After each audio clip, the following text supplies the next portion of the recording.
अब राजकाज के और जनता के नौकर हैं और जनता की नौकरी कीजिए, किसी व्यक्ति विशेष की नौकरी मत कीजिए, नहीं तो इनके दुष्परिणाम आपको भुगतने पड़ेंगे। और मेवात को रिक्वेस्ट करूंगा कि अब मेवात जो है मुंबई बनने की ओर बढ़ सकता है, मेवात उन्नति के रास्तों पर बढ़ सकता है। अवसर दिए हैं और बिना खर्ची और बिना पर्ची हजारों हजारों नौकरियां इस मेवात जिले के अंदर लगी है, बिना किसी धार्मिक भेदभाव के, बिना किसी पार्टी भेदभाव के। देखिए मेवात में, और मैं कहूँगा कि मैं कल पुनाना था, आज फिरोजपुर जिरका हूँ, पहले भी लगातार फिरोजपुर जिरका था, नूह था। पूरे मेवात में जिस तरीके से हरियाणा की राज्य सरकार ने, चाहे वो खट्टर जी थे और अभी नायाब सैनी जी, प्रधानमंत्री जी के नेतृत्व में जिस तरीके से आम जन के लिए जो काम किए, उसके लिए जनता में बहुत वाही वाही है। चाहे गरीबों को या वृद्धों को पेंशन देने का काम हो, 3,000 रुपये महीने की पेंशन एक वृद्ध जन को मिल रही है, चाहे उसके परिवार में पति और पत्नी दोनों को मिल रही है। इसी प्रकार से गेहूं जो होता है वो बहुत सस्ता सबको मिल रहा है, चाहे एलपीजी गैस कनेक्शन हो वो सबको सस्ता मिल रहा है। और विकास की जहाँ तक बात है तो कोई पंचायत ऐसी नहीं बची जहाँ लाखों और करोड़ों रुपए के काम बिना किसी भेदभाव के यहाँ मेवात में राज्य की सरकार के द्वारा, हरियाणा सरकार के द्वारा किया गया, जबकि यहाँ एक भी बीजेपी का विधायक नहीं था। तो विकास के बड़े बड़े काम और गांव-गांव तक छोटे छोटे काम भाजपा सरकार ने, हरियाणा की ने और देश की सरकार ने यहाँ की जनता के लिए किए हैं। अब हम आशा कर रहे हैं कि जनता जिस प्रकार से आशीर्वाद बीजेपी को दे रही है, हम लोगों को विश्वास और आश्वासन दे रही है, आने वाले समय में यहाँ नूह जिले के अंदर 3 विधानसभाओं में से कम 2 विधानसभा हम जीत के यहाँ भारतीय जनता पार्टी की झोली में जाएंगी। देखिए मेवात की जनता को मैं आपको बताऊं, जो कांग्रेस ने जिस तरीके से धार्मिक ध्रुवीकरण और तुष्टीकरण की जो झूठी राजनीति, जो मुस्लिमों को धोखा देने का काम किया, एससी एसटी को धोखा देने का काम किया, आज एससी एसटी मुस्लिम ये सारे के सारे कांग्रेस के छल कपट धोखे को पहचान चुके हैं।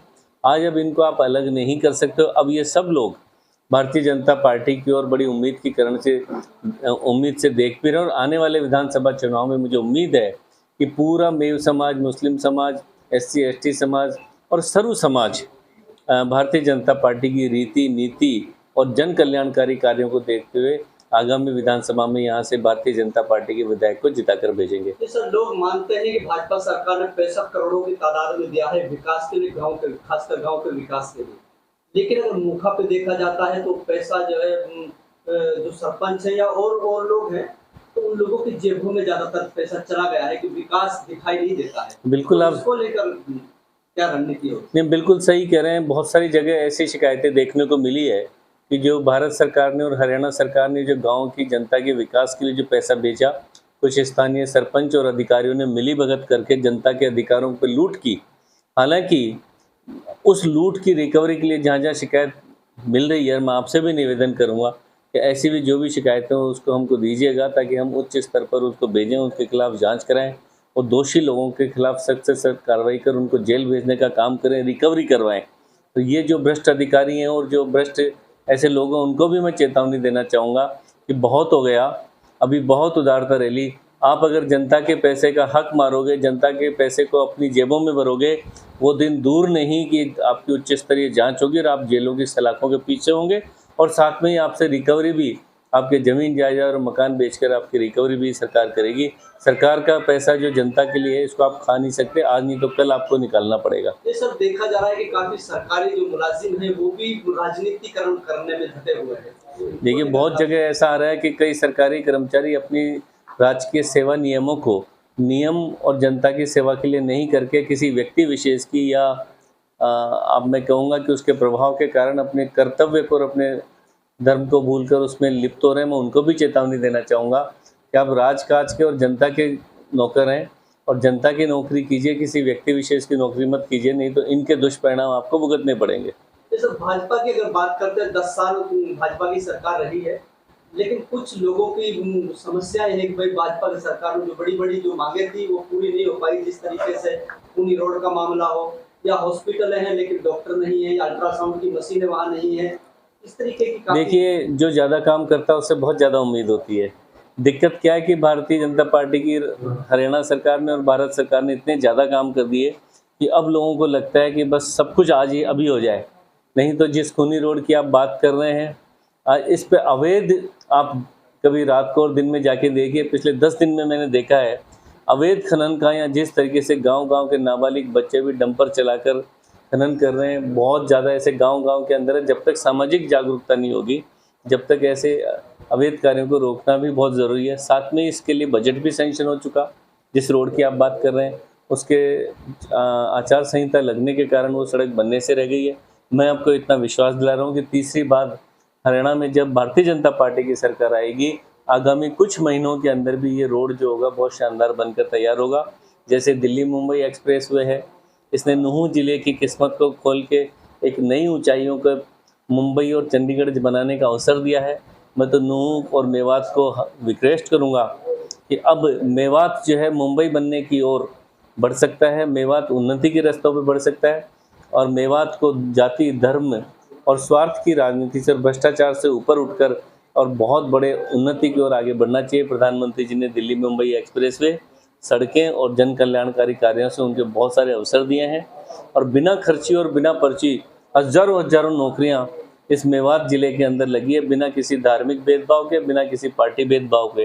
मैं उनसे भी आग्रह करूंगा कि अपने दिल पे हाथ रख के कहिए, आप ये मत कहिए कि हमारी योग्यता से लगे हैं। योग्यता आपकी पढ़ाई लिखाई में है, लेकिन ये कहिए कि योग्यता सरकार की है कि जिसने ये तय किया कि भ्रष्ट नेताओं की पर्चियों से कोई नहीं लगेगा और पैसे देने से कोई नहीं लगेगा। जिसमें अवसर होगा, जो एग्ज़ाम पास करेगा उसकी नौकरी लगेगी।